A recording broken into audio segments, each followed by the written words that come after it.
Are you trading on my name? I didn't say a word about it. He wanted to know why you didn't get that. You know all these.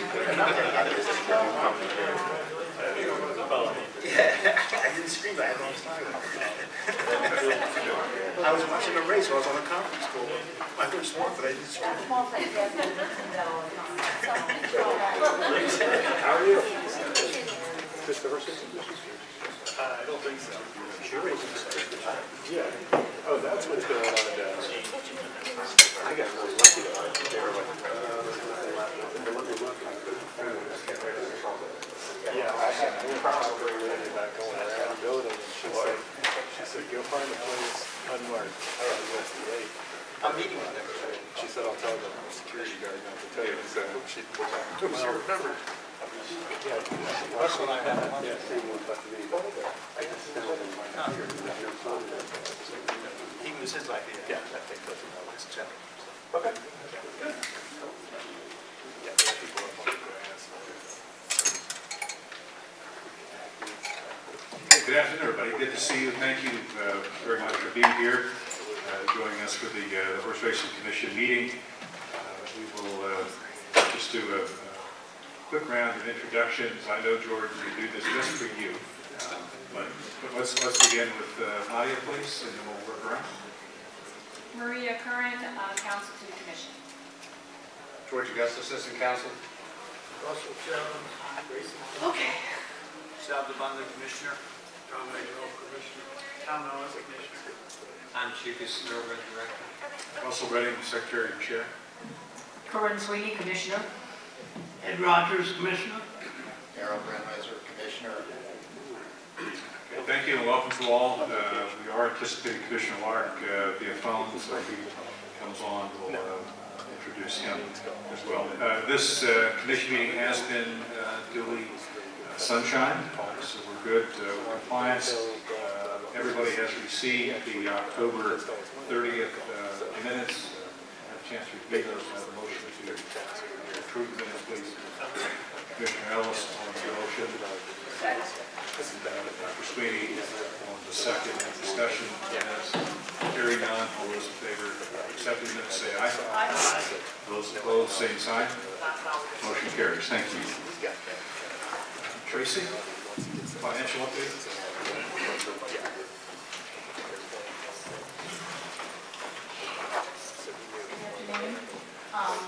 Go ahead and start out with the raising fund balance. The beginning cash balance is $6.4 million. Revenue is $2.2 million. Expenditures are $1.4 million, leaving an ending balance of $7.2 million.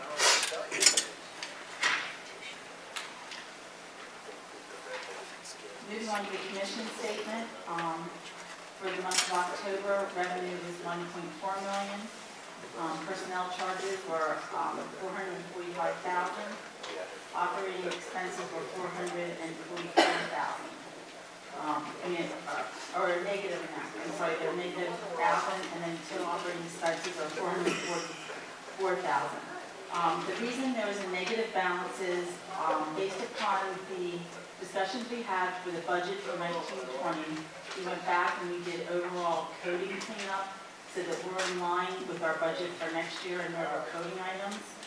So if you look in particular at other specialized services, you're going to see a large negative amount.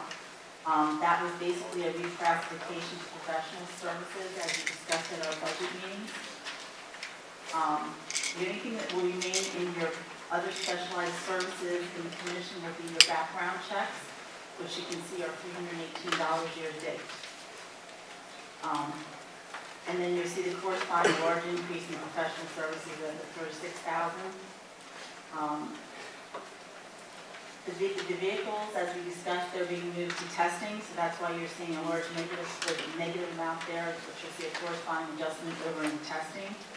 Office supplies went up substantially, and that is purely because we took the paper, the debit card for the licenses, and moved that into office supplies and out of miscellaneous items.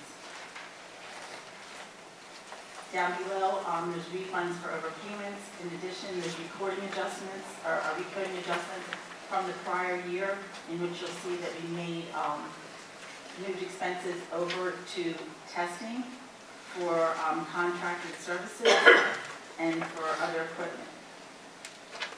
And the contracted services is, yeah, I never say that word right, yeah? What is that? What they use the horses,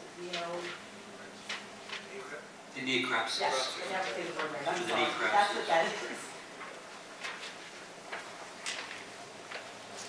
Then moving on to the testing, Before we get there, Sure. I just wanted to clarify that, Tom, as we discussed in the executive session, you're going to see whether we're, in part of these revenues, we're getting breakage. Correct. I'm not sure the breakage percentage that's in the statute. We're going to check. In other words, the commissioners have asked you and I, Tracy, to review the financials and specifically the revenues to determine that per the statute, the correct amount of breakage is being attributed to the state racing fund.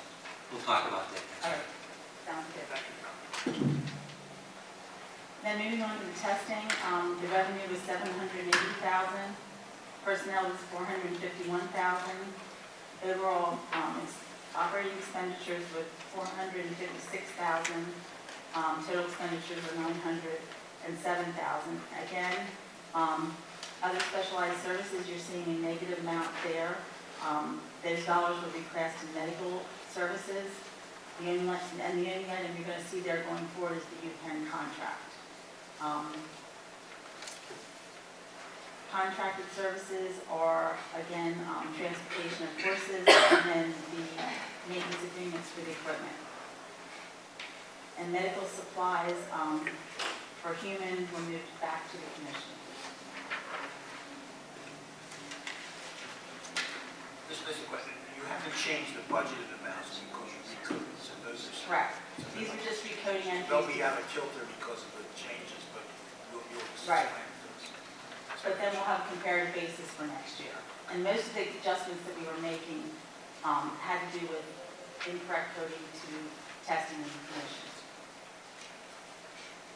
So that we went back and corrected them. Basically, Commissioner, the budget that this commission approves where it is just within the different categories and specifics. We're lining them up that they make sense in the appropriate areas. Yeah, and the reason I was asking the question, you can't compare that line now to the budgeted line because it's Correct. skewing from the code. And we'll explain it each month. Okay.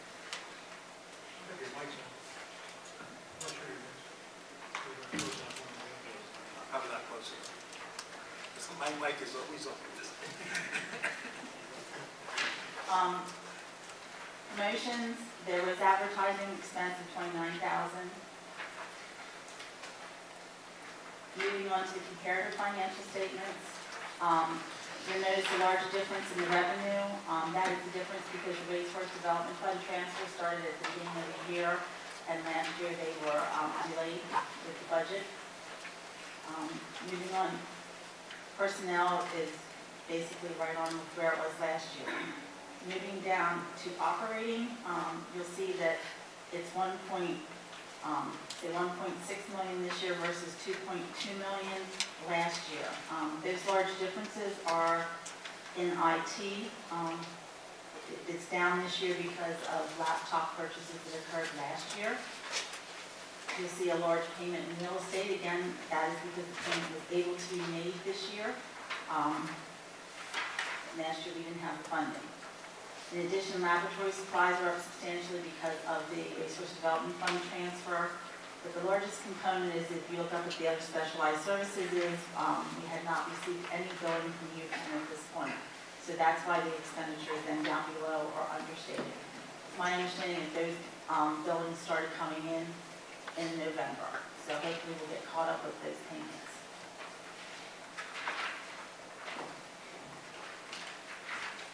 And then moving on to your restricted fund balance reports.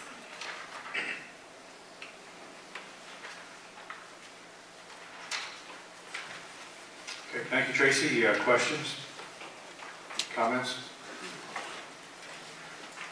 Anything out of the ordinary? No, I think everything's moving along smooth. Like I said, the only thing that was concerning is the UPenn billings, and they're getting straightened out and moving. I think there's a change in personnel at UPenn to cause that. So once we get caught up with them, we'll have a comparable basis. And the recoding exercise you're going through is an annual No, process? we did it with Farm Show last year. We did a major breakdown and actual audit of all the expenses and got them straightened out. We did the same thing this year. We had started to do that process in preparation for the 1920 budget presentation, where we went down through all the specific line items and decided that we were going to put certain costs, get as much as we could out of that specialized service line so that we know what's in there and get everything else to other categories. So it's just, it was discussed, I think pretty much they understood it. Now we'll go forward and we'll actually label the lines. Instead of saying specialized services, it's going to say UPenn contract. So the statements going forward will be much easier to read. All right, very good. Any questions, comments? If not, you've heard the financial report for October. Motion to accept that, please. I'll make such a motion. Commissioner DeBunda on the motion. Second. Commissioner Rogers on the second. Discussion of the financial report. Hearing none, all those in favor of accepting the report, say aye. Aye. Those opposed, same sign. Motion carries. Thank you.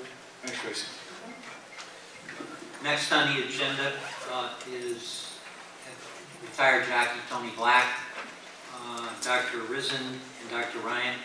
They have requested to make a CTE protocol presentation to the commission, CTE being concussion protocols. It's basically an information. The commission has the packet that you sent. They saw the video that you sent. So the floor is yours. Tony, you're not going to retire. I don't know what I am at this point. I hope you don't mind if I stand, because I'm more comfortable standing, and I'm probably about the same height standing. So if you do that, please, just CTE is something. Yes. CTE is something that's very important to me. That's chronic traumatic encephalopathy. I have been riding, as you know, since 1970, been on the racetrack since '67. Have probably ridden close to 34,000 mounts, one over 5,200. The one thing that I want to bring to attention is, you have to understand, in riding 34,000 races, I probably hit the ground several times. And it hit me one day. I said, the only time I've ever been diagnosed medically with a concussion was about 5 years ago. Now, I've hit the ground in 34,000 mounts several times and only one concussion. That's hard to believe. Law averages says you've had more than one concussion. And I believe it would be important that for the future health and well-being of jockeys, and for a safety benefit also in the sport, that jockeys, once they have succumbed to catastrophic injury because of a horse or they possibly have been concussed, it should be diagnosed before they go out there and perform the next race. You know, in many cases, I rode races over the years. I hit the ground, and the most diagnosis or medical evaluation I received was, the clerk of scale says you're on 5 more. You want to ride the next 5, or you're taking off? And I don't want future, and the young men that are in this sport, to be subjected to that type of non-medical diagnosis. I think it's important that we try to eliminate repeated head trauma and the effects of it, because what it does to you in later stages of your life. You know, I have an uncle that's been diagnosed with rode 20 years. They don't know if it's because of concussions or Alzheimer's, dementia, or whatever. Well, he might be a product of too many concussions. The only way you can really tell what the problem was with the brain is when somebody dies and they have an autopsy. So nobody's real sure what some of these jocks, like Gwen Jobson, is walking around and having a lot of mental disabilities and physical disabilities and had been concussed so many times. Nobody's sure that it's just the concussions. You won't know until they autopsy the brain at the time of their demise. I don't think that's fair to the young riders in the future of this business, like I said, it's not just a health and well-being issue into the latter stages of their life. It's a safety issue. You know, when a kid goes out there and he's had some type of head trauma and he goes back out there and rides, he's not right. He's jeopardizing himself, but he's also jeopardizing the rest of the field. We have to do something. We have to be proactive in doing something, not reactive and wait for the next accident to happen. I did have the good fortune of meeting Dr. Risen because he's been the track physician for many years. One day I was in a 5-horse spill. I was on the lead, my horse snapped both his legs, 4 others went over top of me. Dr. Risen was there. The only reason I didn't get up and ride is because I had a broken pelvis, broken hand, broken L1, L2. He came to the hospital. He says, you know, with all that, you have a concussion. And I'm thinking, concussion? All I want to do is heal this pelvis up, get this hand operated on. When can I go back to work? He says, you have a concussion. I stayed in the hospital for 4 days. I got out of the hospital. A week or 10 days after I got out of the hospital, I'm sitting on the couch, my wife's sitting next to me. I said, and all of a sudden, the light went on. I said, hey, Kai, I'm all banged up like this because I was in a bad spill. And she looked at me like I was nuts. But that's what, and when I realized what a concussion was. That day I went down on the lead. It was a 10-horse field. 5 of us went down, 5 finished. So I know what a concussion is.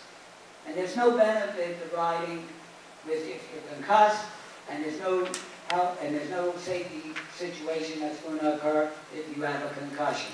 The only thing concussion has ever saved me, and the only benefit I've ever had of concussion, is when my wife tells me to do something and I forget to do it, and it's something that I didn't want to do anyway. I say, you got to understand, Guy, I've had a lot of concussions. Let me introduce Dr. Risen. He's the medical professional, and I also want to get Dr. Kelly Ryan, who has put the concussion protocol in place, had it put in place in Maryland, couldn't be here today because she had a scheduling difficulty. Dr. Risen has been so gracious enough to come and speak and away from his practice, and I appreciate Dr. Risen. The floor is yours. Thank you all. And Gracie Commission, thank you for your time. I know you have a busy schedule.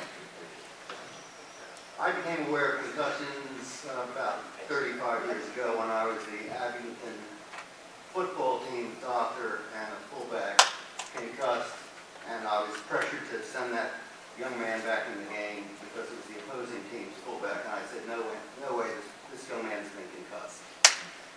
But now we have a screening mechanism based on good data, both from the United States and from Europe, that a baseline concussion protocol should be part of every jockey's record before they get injured. So that then we compare the baseline to their neurologic exam when they've taken a spill. A database can be created. It has to be bilingual, because in our jockey's room, we have a very large Hispanic population. Dr. Kelly Ryan is doing breakthrough research at Laurel, and indeed, the state of Maryland has mandated a concussion protocol based on the SCAT-5 questionnaire, which is basically a 20-minute questionnaire that tests both the jockey's cognitive skills and their balance skills. I don't need to tell you that in a race, a jockey depends on muscle memory, eye-hand coordination, and judgment, all of which are impaired when a jockey has a concussion. What is a concussion? A concussion is a forceful blow to the head that actually causes the brain and its moorings to shift, and one side of the brain hits the skull. Many times it's something called a contre-coup. The concussion is here, this side of the brain is concussed. We do jockey licensing physicals, but that's an entire physical, and it doesn't test cognitive skills. It doesn't test eye-hand coordination. It essentially checks jockeys for medical conditions. We, the medical community, feel that it's imperative that in a jockey's database in their record, in addition to their regular physical exam, that they have a baseline SCAT 5 concussion protocol. Then, once they fall, we have a baseline to compare. Now I'll give you some simple things that I do. Tony can vouch for this. I asked him when he was in the ICU, write your name. And he wrote his name. I said, now show me your license. I said, look, the writing was all over the place.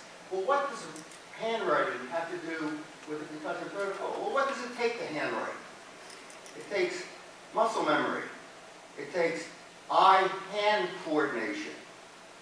The concussion protocol includes things like giving a jockey at baseline 4 words to memorize and tell the jockey, I'm going to ask you those words in about 15 minutes.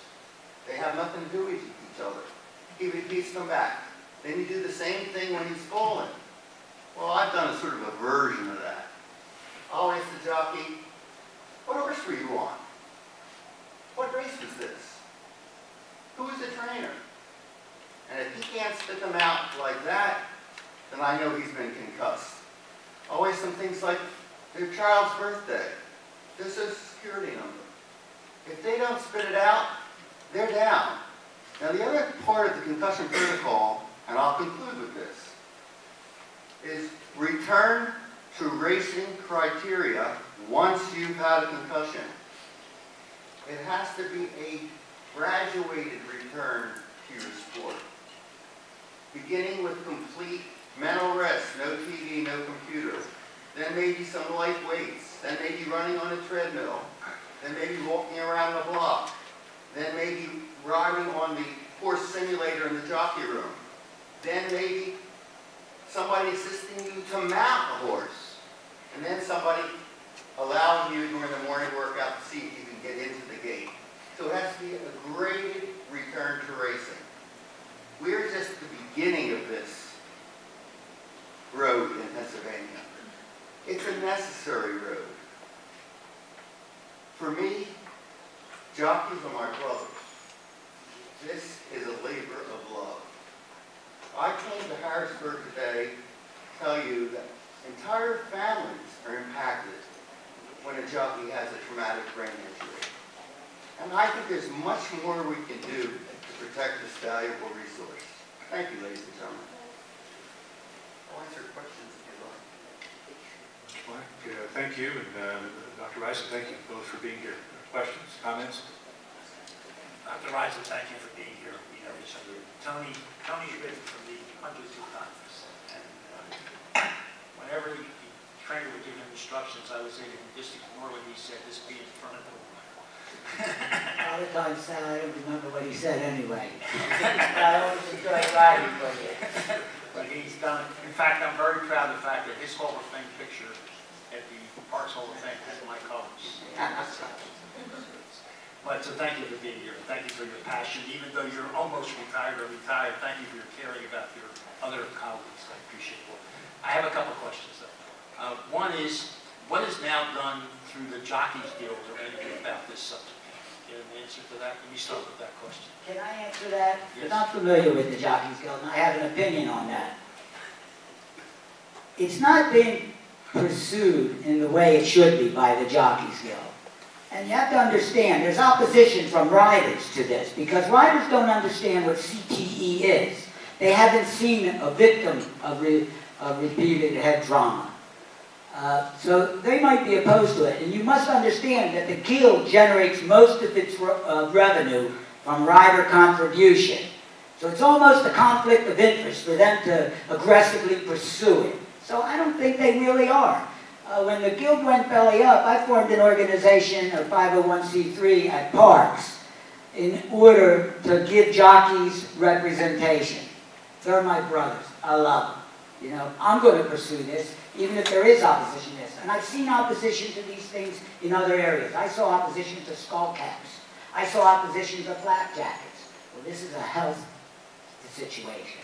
Whatever opposition there is, I'm willing to deal with. It's not a conflict of interest as the Guild might think it is. May I jump in? Yes, sure. Recently, our COO, Mr. Joseph Wilson, thankfully had a visit by Stephen Cook, who's the Executive Director of the NTRA Safety and Integrity Alliance. That's the National Thoroughbred Racing Association. And he has been working in Kentucky and with Kelly Ryan to try to see if he could spread the word about the importance of a concussion protocol. He and I have talked at length, and we are all going to have a conference call about the upshot of this meeting this week. Dr. Kelly Ryan, Mr. Cook, myself, and Tony Black. They are really spearheading the movement, the NTRA, rather than the Jockeys Guild. It's really spearheading the movement as far as I can see. The only reason I ask that question is that the old saying that you can lead a horse to water, but will he drink the water? So, and if the jockeys aren't willing to help themselves, and I understand, Tony, exactly why they don't, because of the revenue issue. That's why I'm asking the question. I guess my next question is, what would you like us as a commission to do here? So I'll take that. I feel that this is so important that in your executive session, you should consider seriously mandating that all jockeys that ride in the state of Pennsylvania have to have a baseline concussion protocol. That's my recommendation. If you consider it just like they have to have a license, I think it's a serious enough problem that you men and women should consider mandating this. And then we will find the wherewithal to get it done, right, Tony? Yeah. We will find the wherewithal. Now, I tell you, if that happens and then there's a fall, would every fall require some kind of testing by someone like you just talked about? No, not every fall does. Only the falls that have a head injury involved. Only. I'm trying to see what would trigger, once you have the basis, what would trigger you now comparing the current situation versus the basis? What would trigger? Is that something we should deal with, or we should leave to the professionals? Say that again? Is that something the commission should deal with by regulation, or should we leave it to the professionals to decide that?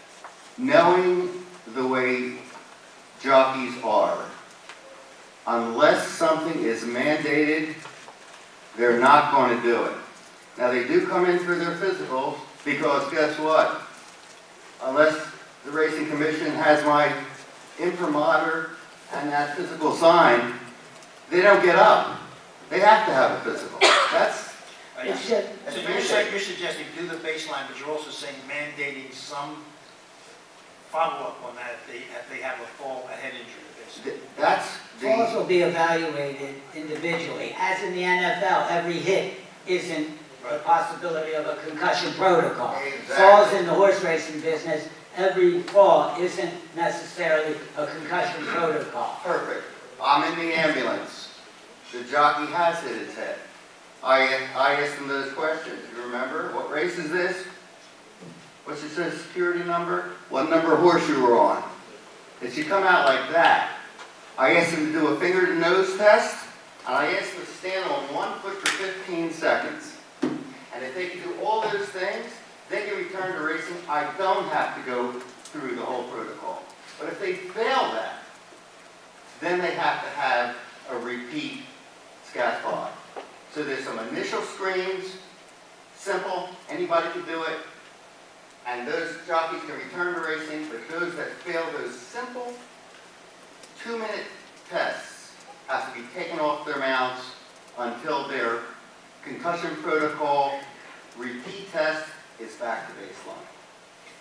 So what I'm hearing is that you'd like to have us mandate as part of the licensing process a preliminary protocol 1. 2, you'd like to have us give to the professionals, doctors, the ability to say we think there is a concussion here and therefore we want to put them into the protocol for that. And then you would establish the way back that they have to follow that protocol. That's what you're asking for? Precisely on point, Mr. Labunda, precisely on point. Okay, thank you. Other questions? Comments? Talk about Maryland and what's happened there, right? How recently has that gone into effect? What's the impact? What's the reaction, please? Excellent question. It's been in place about 18 months. It's been a real educational process. That's what it's about, it's educating the jockey. Kelly Ryan has just gone over to Ireland to have a fellowship about the benefits of the concussion protocol. In California, they're doing similarly. The evidence is in. It is preventing catastrophic accidents. The evidence is really in Europe, but it's just beginning to trickle in here in Maryland. And there is a YouTube video that I commend to all of you. It's very short, 10-minute video. It's Concussion Protocol, Maryland, Kelly Ryan. And it, in a nutshell, for laymen, because this video is for the jockeys to become aware. Like Tony said, I wasn't aware before of what a concussion was. This video is a terrific starting point. I have thrown my hat in the ring. I have volunteered to have that YouTube video translated into Spanish. I'm going to make that happen so the jockeys that don't speak English can have the benefit of that YouTube video. I'm going to take on that responsibility. That's how passionate I am about this problem. Thank you. Other questions or comments? No. Yes, thank you. So how, in Maryland, how was it implemented? Was it from their commission? Was it from the horsemen's group? Was it from the jockeys? Was it from the management? Is it there? The answer is I don't know. And you say you are working currently with Parks Management, with Mr. Wilson, about potentially implementing this requirement, correct? Actually, I haven't worked with him yet. I hope to work with him in the future. I just know that he was responsible for getting the NTRA Association people to come. And when I sat down with Mr. Cook, he said, well, where do you stand with concussion protocol? I said, we stand at our infancy. We stand with a door open, with a neighbor to our south who's willing to come up to Parks and share with us how she implemented it. We don't have to reinvent the wheel. We don't have to start from square one. And if she didn't have a scheduling conflict, she would be here. And I would hope that at another meeting of the Racing Commission, you would welcome her by invitation to come and answer the questions that you just asked me, because I really don't know the answer.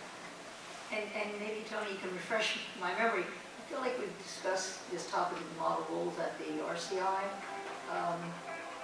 implementation of some concussion protocols. Was it this, or part of this, or in addition to this? I think there's been ongoing conversation, and that's all it's developed into, ongoing conversation. I think it's time to move on something like this. Dr. Kelly Ryan, as Dr. Ryan calls us his jocks, Dr. Kelly Ryan says, I want my jocks protected when they travel to another jurisdiction and race. When it comes to a national movement, it just seems like in racing, something that's a national movement doesn't come about fast enough. And I wouldn't hold my breath waiting. I want to see something happen sooner because jockeys' health is important. So my impression is it's not currently part of the accreditation process. Is that right, Tom? That they are concerned that. Okay. Thank you. Dr. I did have one other question. Would this apply the same to drivers, I assume to drivers and jockeys? Because there's a commission that regulates both standardbred and thoroughbreds. Would your concerns apply equally to drivers as opposed to? I've never been asked that question. I think I would have to look at the statistics of how many head injuries occur in standardbreds, and I don't have that knowledge at my fingertips.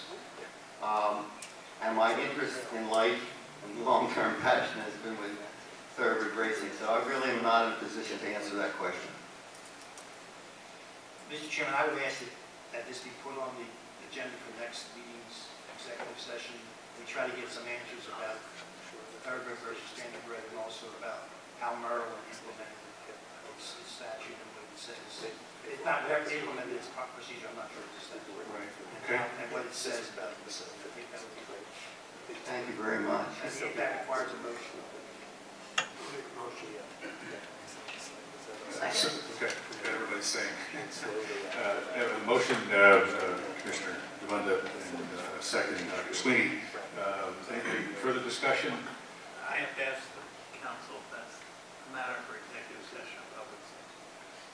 Does it fit into any exceptions? No. No is the answer. But if it's informational, it should be here in the public session. It shouldn't be an executive session. It shouldn't be, it's not a, yeah, it should be an executive session. Excuse me, it should be in the public session. The reason I said that is he said it's a good one. Yeah, so we'll include this with the public agenda, right, for a December meeting. Any further thoughts or discussion? Mr. Chairman, Yes. if you would be so kind as to give me the date of that meeting, I will do my darndest to make sure that Dr. Ryan is here. December 18th. December 8th? 18th. 18th. If I have to go to Maryland and knock on her door, she'll be at the meeting at December 18th at 1 o'clock. Okay, thank you for that. So we have a motion, second. All those in favor of adding this to the December agenda, public agenda, say aye. Aye. Those opposed, same sign. Motion carries. Thank you. Dr. Rison, thank you. Mr. Black, thank you for being here. Thank you Very for nice. having us, and thank you for your time and getting us here. Yeah, it's a pleasure. Thank you. Thank you very much. All right. One item that's not on the agenda is, last night late, Brett received a letter from the USDA. It's a proposal from the USDA Medication Committee. It deals with clenbuterol and betamethasone. It's asking the commission to review it, take a look at it, make any recommendations, and it will be brought back in December to take a look at it. That's just information from you. Sam, Kim? Okay, thank you. Yeah, new business. New business. Item number 1, 2019 commission meeting schedule approval. The commissioners have received this prior. It's in your packet under B1. It needs any comments, it needs a motion and approval. We have a motion to accept the 2019 meeting schedule. We have a motion from Mr. Rogers, second. Commissioner Jones, second. Discussion of the meeting schedule for 2019. Just a quick observation. The commission understands that these are all Tuesdays. We're moving from Wednesday to a Tuesday. Everybody good with that? Okay. Very good. All those in favor of accepting the schedule as presented, say aye. Aye. Those opposed, same sign. Motion carries. Thank you. Next item on the agenda is Brian Sanfratello is going to present the 2019 thoroughbred breeders budget. Good afternoon. Let's go, Brian. Okay, everyone was given a copy of the 3-page budget and also a memo that went into each group with reasonings behind what went up and what went down. I guess the easiest way to do it is we just look at the 3 pages. The first page labeled PA Horse Breeders Association indirectly related fund expenses, 95% reimbursables.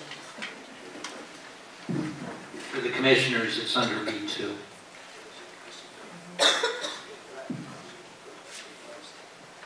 Pages of the first. Direct is the front. Last one, indirect. Indirect, 95%. Personnel. In the personnel area, the main increase was the health insurance benefits.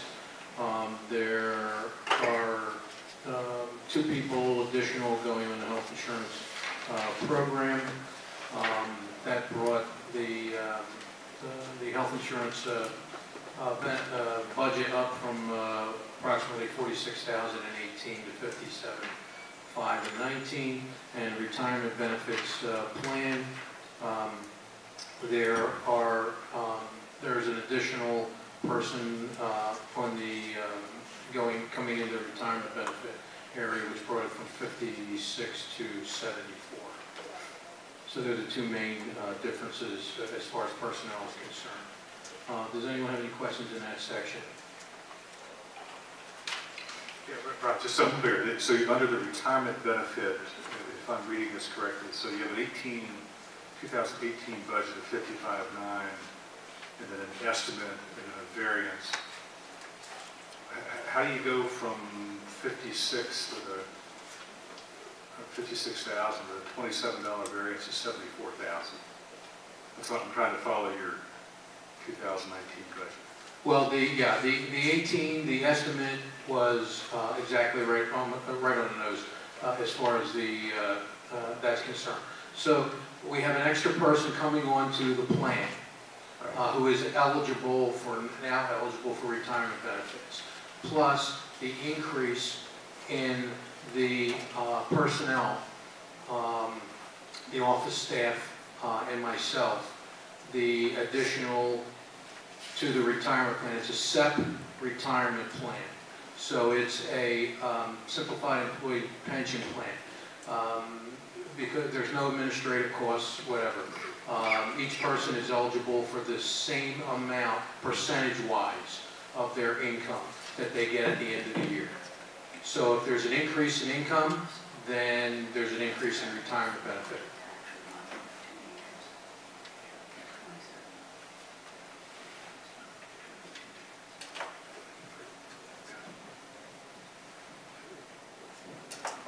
Okay.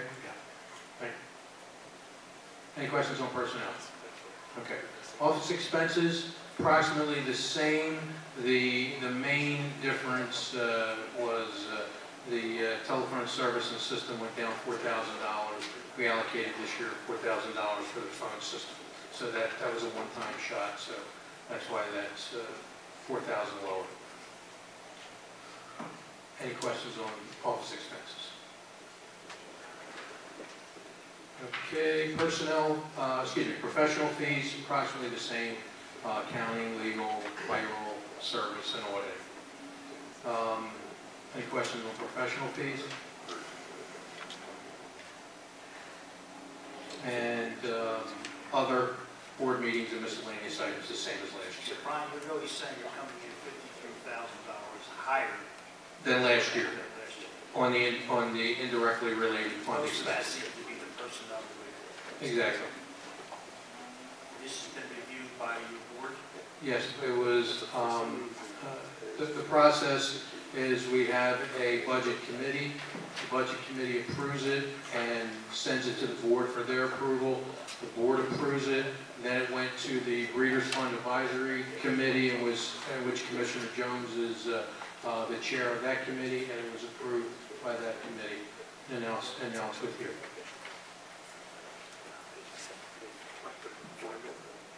Next page, 100% reimbursables, direct fund related reimbursables. In the first section, the professional subscriptions. The main difference in that is the Jockey Club, $6,900 to the Jockey Club. We're almost, we should be complete with online registration. Probably, I'm guessing halfway through the year, this year.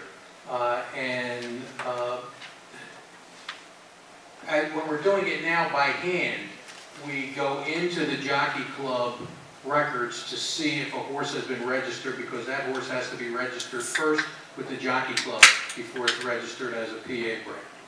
Well, when we're doing it online, we can't do that. We can't check that. So we need a more up-to-date system as far as Jockey Club registrations are concerned. So our IT person contacted the Jockey Club and they said, well, to set this up so you get it on a more consistent basis, now we're getting it like every every 6 months. So to get it on a monthly basis would be a $4,500 setup fee, and then $200 a month fee to provide that information.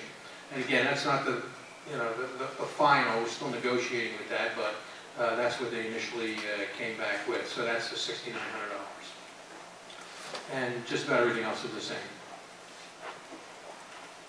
Any questions on professional subscriptions? Okay, advertising and promotion. We hadn't received a bump the past 3 years in advertising or promotion.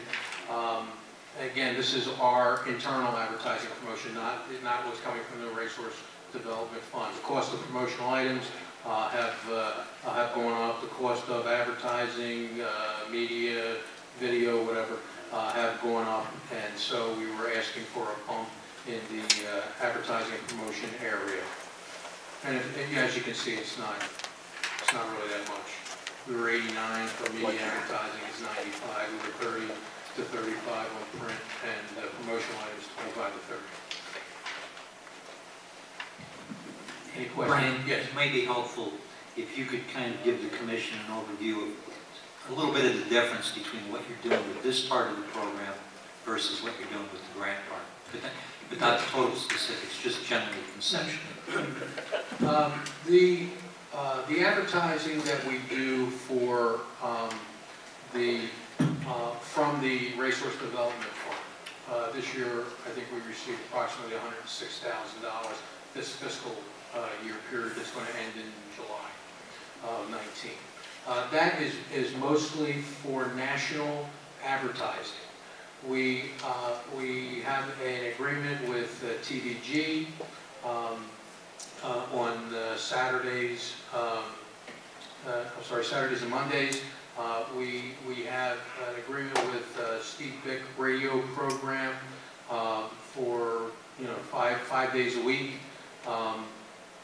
So that money, TDN, we have a Thoroughbred Daily News. We have an ad in the Today section, which is usually the second page. Sometimes it could be the third or fourth, depending on advertising. But every day we have a slot in there. So the Racehorse Development Fund money is used for advertising mostly on the national level, where this advertising promotional items are used for our stakes races throughout the year, or when we go to EquestriaCon, or when we go to the Thoroughbred Makeover items, promotional items to be passed out.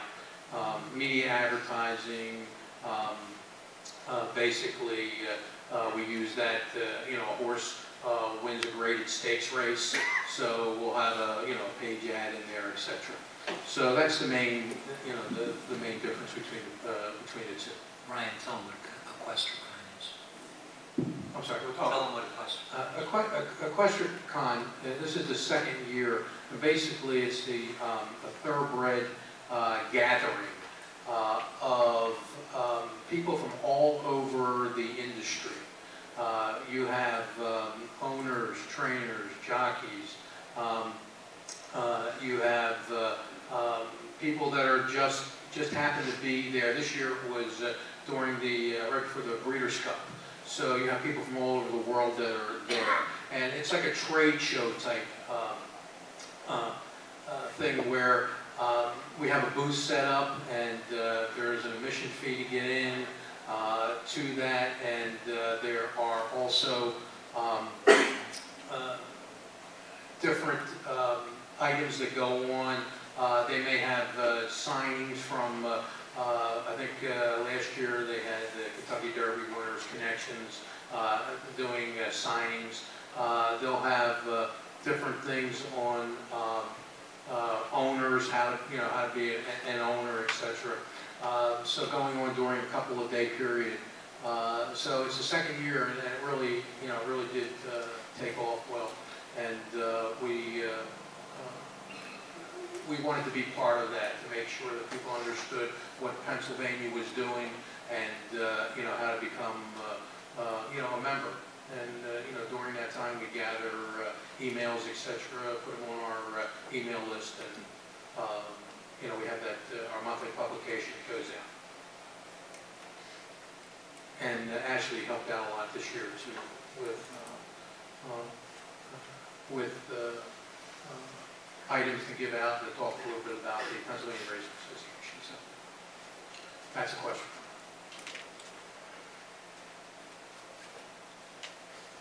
Anything else on advertising promotion? Okay, office administration, computer supplies, same last year, this year. Capital expenditures, and this was the one area that jumped from 20 to 45.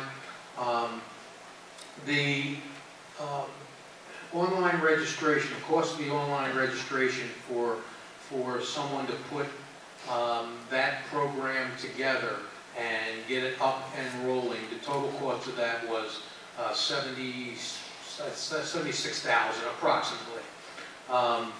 Again, it won't be finished until approximately 6 months into the year. The last 2 years, we've petitioned for $20,000.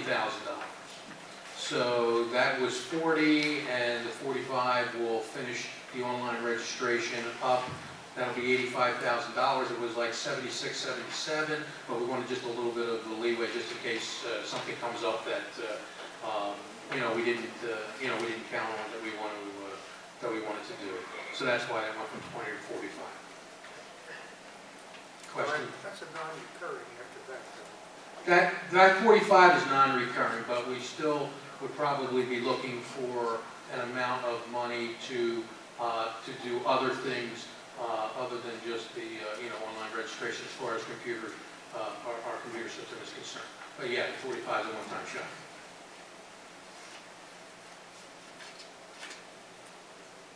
And then the other, there are, the one main movement was thoroughbred horse shows, $5,000 that went to 17.5, and I did break it out into 3 categories. Todd Mosteller asked during the Breeders' Fund Advisory Committee I break it into 3 categories, which I did. So you should have those categories broken out. The thoroughbred horse show stays the same. It's $500 per thoroughbred horse show, up to a maximum of 10. We usually give something to the PA breds in those horse shows. So that's the 5,000 portion of it. The thoroughbred makeover in Kentucky, this is the first year that we went to that. What they do is they take horses from all over the United States, and basically who have come off the track and have been trained less than 8 months, and they have Danielle could probably tell how many there are, but I think there was like 11 different areas, their size, etc. Was that right? Yeah, there's 10 disciplines. There's actually a magazine that we brought that showcases the last week of months right there. Great, thank you. So there are 10 different things that you know that are done during that time. We give the top PA bred a $2,500 award, and that goes to the trainer of that horse. The other area there is the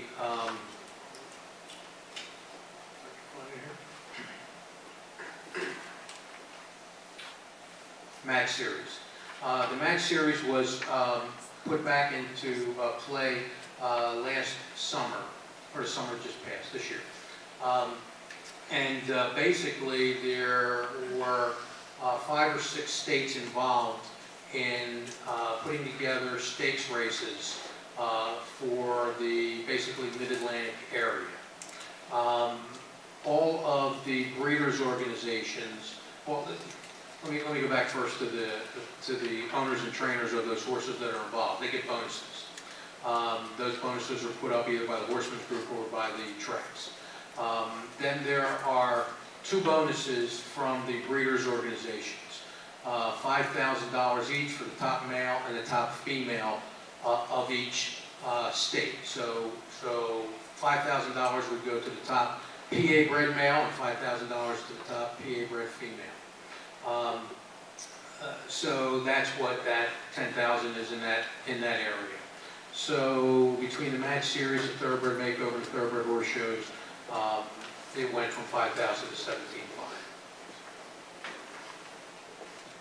And you'll notice that Penn Vet Research, that we provided the grant of $300,000, and that's not occurring this year. But we did send letters out to all of the horsemen's groups in the Mid-Atlantic area and some of the more prominent breeders in the Mid-Atlantic area I forgot to put you on there, Sal. I'll have to send one out to you. On that, what we did, and there could be there could be an area. There could be a time when, we'll keep you abreast of what's going, but there could be a time where, we could use your money to keep that program rolling. So, does anybody want to know what it is as of right now? I can give you just a minute overview. If not, then I think we're good. Good. Okay. Great. The only thing I'd like to say, Sal, is I do think we ought to have periodic reports back to the commission on the progress they're making. Commissioner, please, you can use the microphone. I think we ought to have periodic reports so that we are kept abreast of what the progress is at New Bolton on the project. I have that report. If you want. Well, not necessarily saying to give it today, but I think that Okay. it should be an ongoing thing if we get a progress. Yes. I contacted Mary Robinson. She gave me the update, and I could do it at the next meeting if you want. If you could do it briefly right now, why don't you? Yeah, I mean, it's only a couple of minutes. Basically, the funding became available at the end of September. The project is underway to develop a method to detect one type of gene doping in which they've had very encouraging results. They're expected, as they continue with this, to submit a manuscript for publication in the next 3 to 6 months. They have a technician that was part of the money that was as part of the research grant, which will start on January 2nd. That person basically will be collecting blood samples for the biobank. As of January 2019, the supplies for the collection will be covered by the PHPA funding. They're going to be visiting parks sometime in December for a pilot study to determine how many horses can feasibly be sampled, blood only, and processed in a single day using the techniques that were validated for the preservation of DNA, RNA, and protein. And once they publish the results 3 to 6 months down the road, they'll share them with the Jockey Club and hopefully get help with collecting samples for the biobank. So that's where they are. Okay, thank you.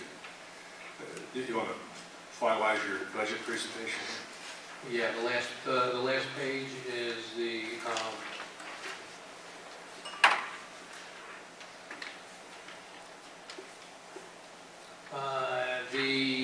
total of the 95% indirectly related funds, 737,000, 100%, 319,000 for a total of $1,056,000. That is, along with the projected revenue, comes to 5.56% of the fund for the administrative expenses. Again, this over last year is down approximately $182,000 or 14.76%, but that's primarily because of the $300,000 that was given last year and not this year. Any questions? Thank you. Questions, comments? I make a motion to approve the budget. Okay, we have a motion, Commissioner Gavunda on the motion. We have a second on the motion. Commissioner Rogers on the second. Any further discussion on the 2019 thoroughbred breeders budget? Hearing none, all those in favor of accepting the budget as presented, say aye. Aye.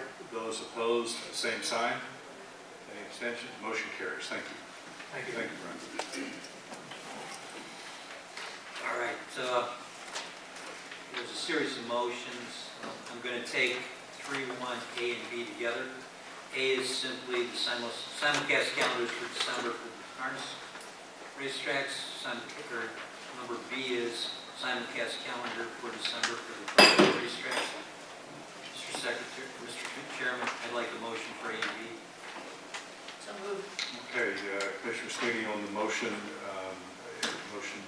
parts A, B, second on the motion. Second, Commissioner Jones on the second. Discussion of A and B. Hearing none, all those in favor of accepting the motion as presented on the agenda say aye. Aye. Those opposed, the same sign. Any abstentions? Motion carries. Thank you. The next are going to be 6 individual motions. There are annual approvals for operational approvals for each of the racetracks. They cover the days, the officials, the takeout rates, wagering format, simulcasting in and simulcasting out. And I will do 6 individuals, and I will, at the appropriate times, request a motion for each one. Okay. The first one is an operational approval for Penn National. In the spirit of transparency, the request came in for 227 days. The horsemen and the track are still working out the specifics. My sentiment is it's probably not going to be 227 days. I've talked to Eric, I've talked to Todd. They will get back to us on the specifics, but they're seeking right now to have this approved. Okay. What does that mean, this is approval? Well, if we approve it, then they would be racing 227 days. But my sense is they're going to come to an agreement and come back and modify this request. They would request that you modify the approval. Correct. Okay. Do we have a motion then to accept the operational approvals for Penn National? Mr. Jones on the motion, Mr. Sweeney on the second. Discussion of the operational approvals for Penn National. Hearing none, all those in favor of accepting the approvals say aye. Aye. Those opposed? Any abstentions? Motion carries. Thank you. The next approval will be for parks. The request is approval of 170 live race dates for 2019. The officials, the takeout rates, the wagering format, simulcast in, simulcast out. I would respectfully request a motion. Okay, thank you. Do we have a motion for the operational approvals for parks? So moved. Commissioner Sweeney on the motion, Commissioner Ellis on the second. Discussion of the motion?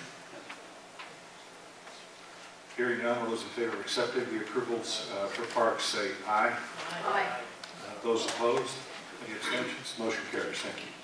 The next would be an approval for Presque Isle Downs. The request is for 100 live days of racing. Officials, takeout rates, wagering format, simulcast in, simulcast out. And all these have been reviewed by your Bureau of Directors that are very similar to last year. I just wanted to make that note. Okay. Thank you. Do you have a motion on the operational approvals for Presque Isle Downs? I'll make such a motion. Commissioner Abunda on the motion. Commissioner Jones on the second. Discussion. I have a question.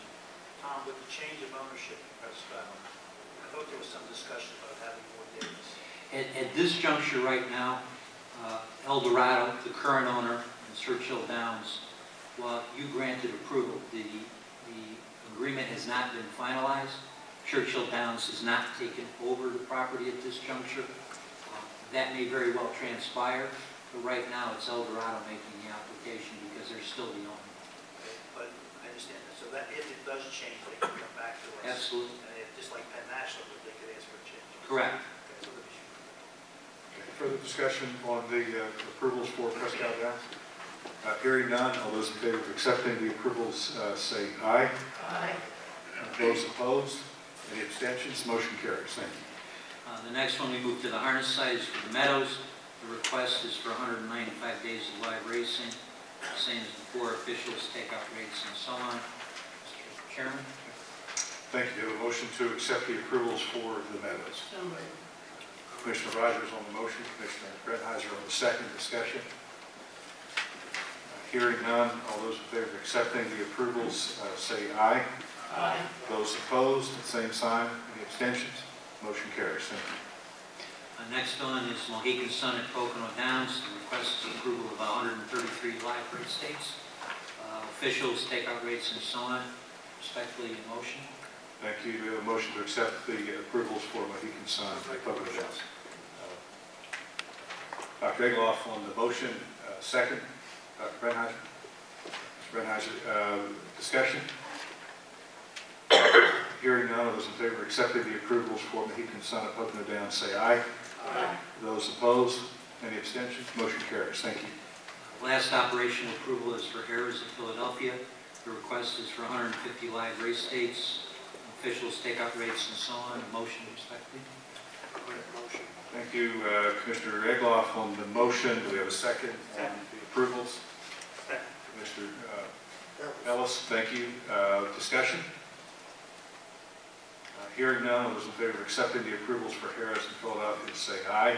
Aye. Those opposed, same sign. Any abstentions? Motion carries. Thank you. There are no ratifications. There are no new regulations. The next matter for the commission is licensing. With that, it's the electronic wagering petition. George? Thank you, Mr. Chairman. There are 6 petitions before this commission. With your permission, I'll read the specific applicant's name, the docket number, and then I'll read one order and ask you to approve all 6 of them. It's the identical order, but just applicable to the six applicants. Docket number 2018-1 is the electronic wagering petition for Chester Downs and Marina LLC, doing business as Harris Philadelphia Casino and Racetrack. Docket number 2018-8 is the electronic wagering petition for Prescal Downs, Inc. Docket number 2018-16 is the electronic wagering petition for Ben Selem Racing Association, Inc. and Keystone Turf Club, Inc., doing business as Parks Racetrack and Casino. Docket number 2018-20 is the electronic wagering petition for Downs Racing, LP, doing business as Mohegan Sun Pocono. Docket number 2018-23 is the electronic wagering petition for Mountain View Thoroughbred Racing Association, LLC, and Penn National Turf Club, LLC. Docket number 2018-24 is the electronic wagering petition for Mount Laurel Racing, Inc. and Washington Trotting Association, doing business as the Meadows Racetrack and Casino. The following order is, and now this 20th day of 2018, pursuant to sections 9351B and 9353 of the Racing Act, known as the Racehorse Industry Reform Act, the above licensed racing entity is seeking to renew for the year 2019 its previously issued license to engage in electronic wagering under the jurisdiction and statutory authority of the Commission. In accordance with the statutory authority set forth in the Act, the Commission's Director of Licensing, its Bureau of Standardbred Horse Racing, and the Office of Chief Counsel have received the electronic wagering petition, license renewal, supporting documentation, and the applicable renewal license fee under 9352 4I. The Commission staff has completed a documentary review and evaluation necessary to make a final determination that the above renewal petition is consistent with the public interest and the best interest of racing generally. In addition to the enumerated conditions, rights, and duties of licensure set forth in the Act, the Commission hereby directs that the licensed racing entity shall promptly notify the Commission of any material changes or modifications to the submitted renewal petition and supporting documentation. I have one note. All of the 3, that same order will be applicable to the 3 harness racetracks, which will reference the Bureau of Standardbred. The 3 thoroughbred tracks will reference Bureau of Thoroughbred Horse Racing. That is the only difference between the 2 orders. My apologies for the confusion. Do we have a motion for it? All right, thank you. We have a motion on the order for electronic wagering petition for 2019. So moved. Commissioner Rogers on the motion. Second. Commissioner DeBunda on the second. Discussion of the order. Hearing none, all those in favor of accepting the order as presented, say aye. Aye. Those opposed, same sign. Any abstentions? Motion carries. Thank you. Thank you, Commissioner. Moving on, there are no adjudications. Under old business, out of competition testing, we completed 15 tests since the last meeting. We are on par to do about 430 this year, which is about 110 more than last year. Industry reports. There are no racing directors, but I would at this time, don't kill me, Joe. Joe Wilson, why don't you just come up and give the commission kind of a heads up on the NTRA and where you are. It's been an issue for the commission they've been interested in, and you've taken the lead and pushed it through, so why don't you take your moment in the sun.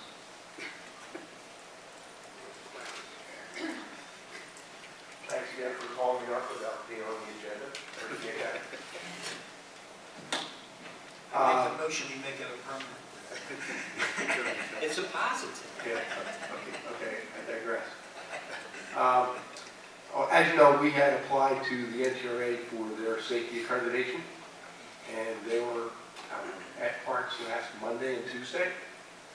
So it was Steve Cook, who's the head of the alliance, Dr. Mary Scalay from was the veterinarian, Dan Fick, who's been in racing quite a bit, and Mike Kilpack, who's more of a security guy. So they were there for 2 days, interviewed lots of people, looked at our operation. Early indication is that it went very well, but it will take them some time to compile all the data that they got, make any recommendations and so forth. So I'll update the commission when I hear back from them and see how that process is going. But it still will take some time. Very good. Thank you. Any questions or comments from Joe? Thank you. Yeah, thanks for doing it. Kim Hankins. No report. Mr. Beagle.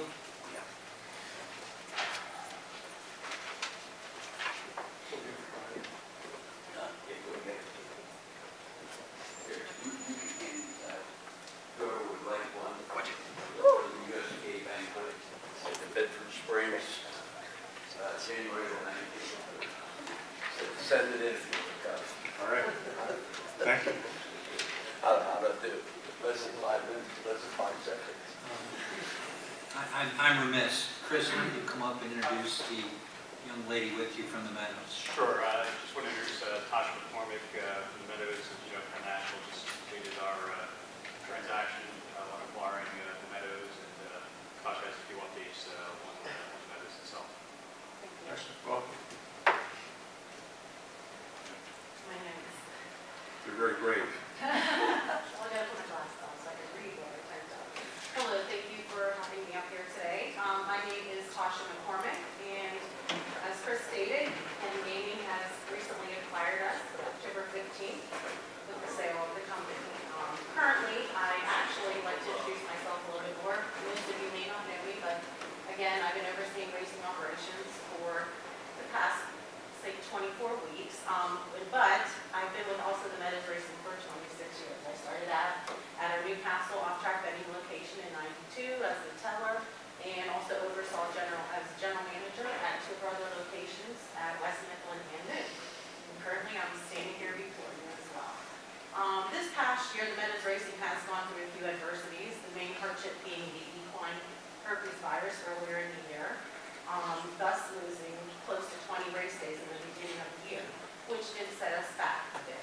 However, we are happy to say that we will be making up most of those days, except I believe 3 on our schedule. So we're happy with that, to complete for the year 2018. As we said, Penn Gaming has acquired the Meadows on October 15th, and we actually look forward working with a company that is familiar with horse racing business.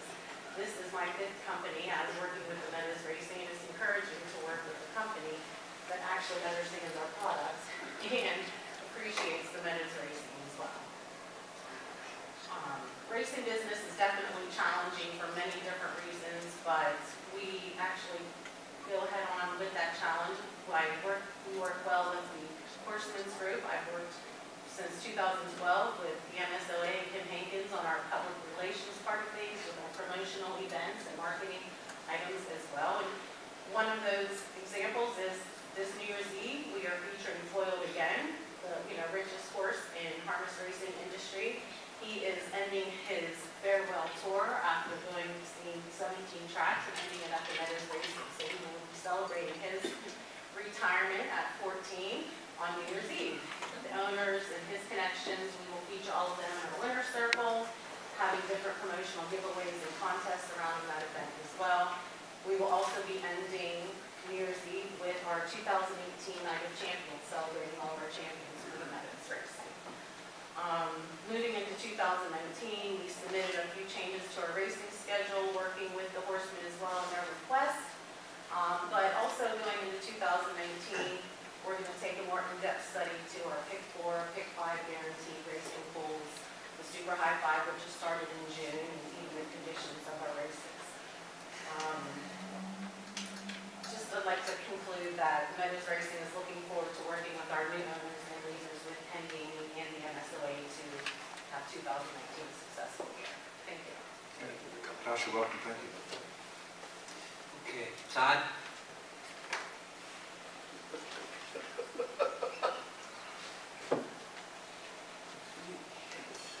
Just a quick update.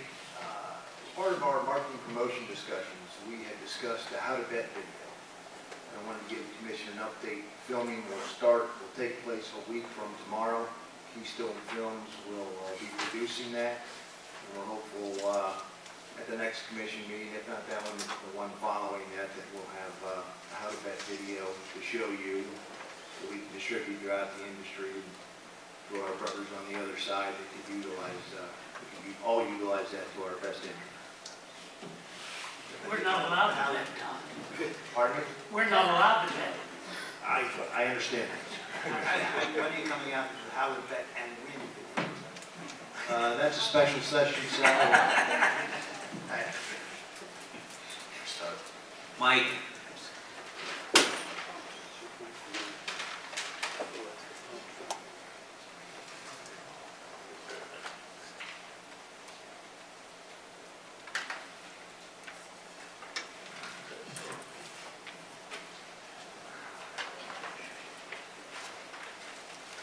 Good afternoon, Chairman and Commissioners. Good to see I'm you. Michael Blendey, Executive Director of Pennsylvania Horsemen Association. With me today is Danielle Montgomery, who probably know is our administrator returning from our horse retirement. Today, however, she's here in a different capacity. We started a blanket shipping program in Parks, and Ms. Montgomery will be our coordinator for the program between the Jockey Club and the Commission and Parks and the Horses Association. The purpose of blanket shipping, of course, is to ensure that we have integrity of our sport. It's important that we understand the integrity issue is the one of critical importance for the public as well as for the horsemen themselves, both safety and biosecurity. All three will be taken care of by shipping our horses. We implemented this program this week. At Parks, we tipped our first farm horses in this partnership between the Jockey Club, Harris Racing, and the Horses Association. The Jockey Club provided the chips at no cost to us. The chips cost approximately $3 a piece, and the Jockey Club provided it free of charge. The only expense that we have is the $7 we will pay for the veterinarian to implant the chip, which I think is relatively minor expense compared to the benefits I think we receive from shipping horses. As you know, the Jockey Club mandated that all the horses will be chipped. Year ends in 2017 have begun, so eventually the entire herd will be chipped. But we indicated that the Jockey Club asked us to participate in the program, and we were the first horses group in the Atlantic region at Parks. So without further ado, I'll ask President Montgomery to tell the procedure on how it's about implementing the chip. Thank you. Absolutely. We did our first 2 barns this week, and like Mike said, the Jockey Club provided us with the first 600 chips. Once we get all those processed, they'll send us another 600 chips. And again, it's all about safety and integrity and just not having to wait the next 6 years for the whole herd to be chipped. We're doing the older horses now. It's interesting to note the first 2 barns that we did, each barn had one older horse that nobody was aware was chipped. So one horse's name is left for dead, and so apparently somebody cared enough about him when he was found in pasture before started running at 4 that they chipped him. But most of the 2-year-olds, it was Jockey Club sent them out for free for the 2-year-olds that are on the track now, and so far all those horses have been chipped. The yearlings from next year, like next year's crop of 2-year-olds, it was mandatory that they were chipped. So basically we had a meeting with Parks and our horsemen, and we told all the barns what we were going to be doing. The horsemen had a few questions, but no major objections. It's basically safety and stuff like that.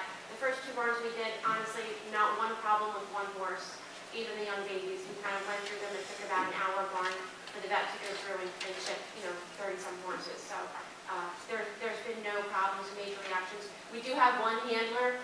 We make sure that there is a handler with each horse. So either an assistant trainer or the trainer, somebody was there from their barn. We didn't, go into horses that we didn't know. But basically on Monday, we gave every trainer a paper where they could fill out their stall number and the horses that were in it so that we could go through quickly and make sure that the papers were on hand. We got that all straightened out through the week, and on Friday, we went to the barns. I went in the morning with the assistant trainer and scanned every horse that we weren't sure was chipped. Like the 2-year-olds, I just went through all the old horses and noted which horses were already chipped, and then he made a sheet for that so we took that stall sheet. We basically did 2 copies. One went to the vet, and one went to horse ID. We went through first, made sure everybody was chipped, and then the vet went through. He chipped everybody that wasn't already chipped, and then we followed along with horse ID and the actual full papers, and scanned them again, made sure that the scanned horse matched the full papers by markings and everything, so it's done right. And when she was satisfied, when Danielle from Horse ID was satisfied that that chip matched that horse, we actually put the sticker right on the full papers and also on our sheet so that it can be reported to the Jockey Club. And we did, we have a spreadsheet going, so as we go through the barns and horses are moved and cleaned and go back and forth, we can check that we haven't missed anybody. And it's so far, like I said, we've done the first 2 barns, and we're set up to do 2 barns on Friday, and I think it's going to move along quickly. I expect that in the end we should go to 4 barns per week. You're going to have holiday weeks and everything where people aren't there, but I think we should be able to wrap it up pretty quickly in a few months. One other point like that, the fact that all horses will be chipped will allow us in the future to use the chips for other reasons. For example, to ensure what horses are really leaving the track, and for colonies. Right now we have a real concern on entry of horses. Let's say you have colonies, but you can't really prove that's the right horse because they're not living horses. This will be simple, non-invasive methodology of somebody scanning a horse, what a horse is who you say the horse is to be. So, plus the fact that these chips will also be able to take medical information. But, so you can tell what kind of horse is going to pack, or we tend to use that information. I mean, the future is quite in terms of security in the entire, in the relationship, I think, so that's a consideration. But we just want to give you some point of information. Any questions? Questions, comments? There's a comment. First of all, my good friend Mike and Danielle, you continue to make me proud to be president of the DHA and do programs like this. Danielle, one question that someone raised, and I already heard the question that we answered, but I thought for everyone. They talked about the fact that the chip could move and all that. I think you should address that issue because some people say, well, will you be able to find the chip when you use the scanner? We've done some. We've purchased a strong scanner for making out data marks, and honestly, I can be on the other side of a horse and go over, and that chip will come up. So if it migrates a little bit, it should come up. Puerto Rico has been shipping the horses for, I think it was for 5 years, and they said very rarely they will have an instance where it will move and not be able to pull. But I think with the newer scanners, which they're telling me are stronger, like I said, I really could scan, as long as I was up high on the other side of the horse, I could scan it even though it was in that left neutral ligament. I think if it moves a little bit, we'll still get it. And basically, if a horse comes through and there's no chip, there's no reason why you couldn't get another one. So. Also explain to the commission how you're going to do identification now. Chip right now is not going to be the first thing that they look at. The You chip should is- explain that to them so they understand. Yeah, the chip is basically like a social security number. Every horse will have a chip, and that's one number that covers its horse. Where you put that number and how you apply it is on the other, is in the back end, spreadsheet. You can attach that horse's name, it's just like a name. And the horseman had a problem. They were, what can you find out if you have this chip? It's just like if you read a horse's tattoo. You can put that tattoo number into the Jockey Club website or online and find out the horse's name. That's all you're going to find. That microchip right now is attached to a horse's name. So the Jockey Club website for that app is not up yet. The data entry is up, but pretty soon what will happen is the Bluetooth from that scanner will actually go to an app, and it'll pull up the horse's basic information, just like you would get if you put their tattoo into the website. You'll get their name, you'll get their date of birth, and their breeding, and then you can go on from there. Now, later on, what that chip number could be attached to is another spreadsheet that could pull up veterinary information, could pull up, depends on what you want to link it to. But basically, right now, if anybody has a scanner and when you're wanting to chip your horse, they would find the same information as if you flip the tap chip. And as we're doing these chips, we're going to report that microchip number to the Jockey Club, so the older chips, it'll correspond. Also, because aftercare is a passion fund, most of the USEF organizations, if you're going to compete in an appointed event, they're going to require, as of this year, for your horses to be microchipped. So in the other world, people are microchipping, and there are other organizations, and the one that I looked up that some of our aftercare farms use is like a $24 one-time charge, and they'll guarantee a lifelong recording of your horse's chip. Now, when we tested it out and we called them and we said, hey, we have this horse, this chip number, they won't give you the information, the owner's name, but they will contact the owner. And I think that the same thing will happen with the Jockey Club. When we retire our horses, we fill out a sold as retired form. Turning for Home does, or any owner that wants to retire their horse properly with the Jockey Club. So when horse retires, we send it a form, it says this horse comes back to Training for Home. They have a whole interactive website, so if somebody enters that microchip number on a retired horse, Training for Home will get an email, just like we do if somebody asks for information on them. So it is going to be a lifelong tracking system for these horses. It's not just, oh, they have a number. It'll always come back to their name, and if you as an owner retire your horse with the Jockey Club for your program, you will get an email saying that somebody inquired about this horse. So it's a good program for lifelong security and the track level for entry. I believe that other countries are using it when horses go on the track. They have somebody at the track level that scans horses going in and out for workouts, so you know that that's the actual horse at work. So more integrity issues, and it's safer. I mean, anybody can take that scanner, and they don't actually have to touch the horse. So it's a safer way to properly identify horses. When do you think you'll complete the process? I think in 6 months it's definitely doable. And the last question is, when do you think you'll be able to now go from just using it for stalls to using it for the gate entrance and things like that? That'll depend on the cooperation of those racetrack park racing. And I think any future steps we make up, we have to make together as a partnership. Because there's certain integrity issues, there's certain privacy issues, and we have to work with Joe Wilson. I think he understands the program, he supports it. I think in the future we will be able, integrity of sport is so important here. And I've preached that for my entire career. I think it's one further step in terms of making sure the horses that we work them to be come to the gate are the horses that they say they are. This is life security. You have a quarantine and you don't know who's in a herd, there's no security. This is the first step. I think Joe Wilson is completely aware. He's in the vanguard of that. I think it's one of his top concerns that is the horse. So we'll work together with that commissioner. So you don't see any bottlenecks that could cause it not to happen eventually? No, I think initially we were using the paddock to identify horses prior to racing, rather than using the papers, which sometimes identification cannot be accurate. Certainly the lip tattoo that they drop away, and sometimes you can't read them, sometimes you can't get the lip horse. So the scan will really create tremendous integrity in terms of the races. The next step after that would be the entrance to the racetrack and the exit. We have a ban on a horse leaving the track once you're in entry for 48 hours and not leaving the track once you're in the entry. But we don't know who's leaving the racetrack. But now we'll be able to know that it's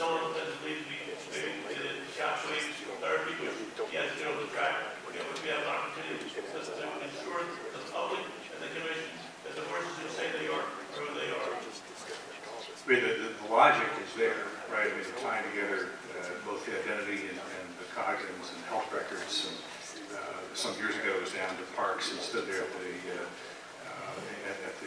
stable gate security and watching folks trying to, check the identity of the horse on the trailer coming in, right? Then looking for paperwork. It just seems to, the sooner this is available, the better, quite frankly. So, very nice. We're aware that certain horses have privacy issues, obviously.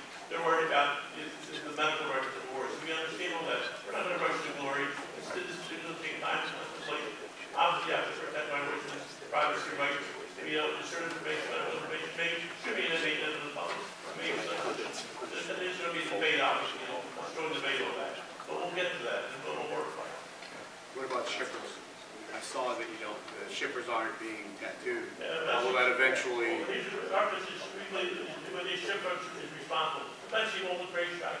There's any reason we're shipping or like, Maryland, Van Nuys, I'm sure, we'll all be shipping. This is any by the job. We just want to take the first step and say we had it occur. But eventually, we can almost see shipping. Not anything, of course, we're paying for it. But we believe responsibility of Todd is fair. And everybody said yes. Everybody said yes? Okay, thank you. Any final questions, comments? Very nice. Yeah. Thank you, Daniel. Thank you. Mike Simpson? No report. Okay. Brian?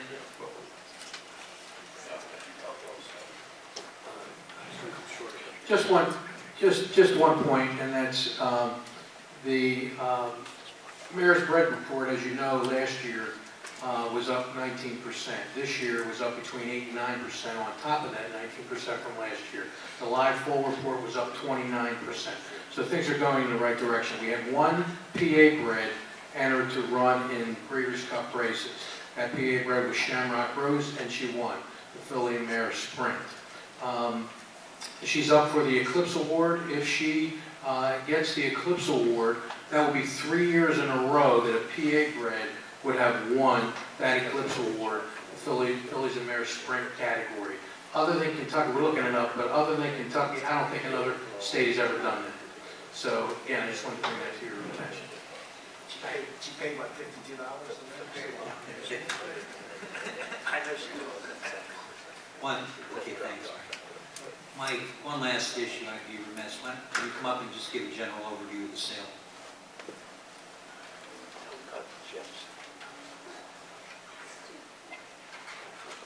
Yeah, this is Mike Simpson, Standardbred Breeders Association. Earlier this month, we had the annual horse sale here in this building, and the average and the gross was up. It was a fantastic sale. We think that the marketing money definitely helped out with that, and we appreciate everybody's support. So thank you very much. Thank you. Mr. Chairman, no other comments? Okay, no reports, no scheduled public comment? No. You wrote down Tuesday on my schedule here, but it's the 18th, right? 19th wasn't Tuesday. It's Tuesday the 18th. It's Sure. Tuesday the I don't 18th. know if that's going to do it this time. We're trying to get you. Yeah, just for the record, the next meeting is December the 18th, Tuesday the 18th. They have been Wednesdays. 2019, as you heard at the outset of our meeting here today, it will be on Tuesdays in 2019. So please take a look at that. Schedule. Any final comments? Agenda items? Okay. Do we have a motion to adjourn? So moved. Okay. Everybody said yes. Thank you. Thanks, everybody.